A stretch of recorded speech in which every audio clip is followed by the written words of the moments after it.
नमस्कार मंडळी. महाराष्ट्राची हास्य जत्रामधून घराघरात पोचलेला ओंकार भुजने सध्या मात्र कुठं दिसत नाही.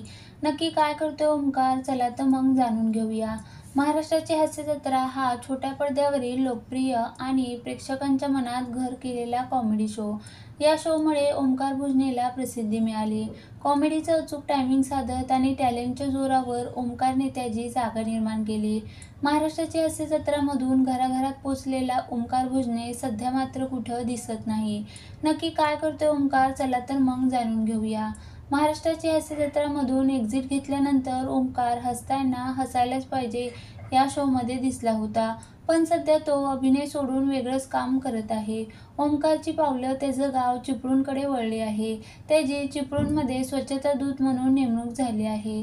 सध्या ओंकारने त्याच्या गावी स्वच्छता आणि प्लास्टिक निर्मूलनाचं जनजागृतीचं काम हाती घेतलं आहे.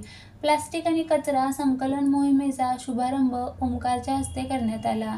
त्याने स्वतः घंटागाडीतून फिरून कचरा जमा करत स्वच्छतेचा संदेश दिला. माझ्या शहरासाठी माझी स्वच्छता दूत म्हणून नेमणूक झाली म्हणून नव्हे तर नागरिक म्हणून पर्यावरण जपण्याची माझी जबाबदारी आहे.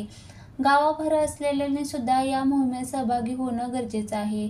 त्यामुळे त्यासाठी कोणीतरी एक ब्रँड अँबॅसेडर असू शकत नाही असं मला वाटतं.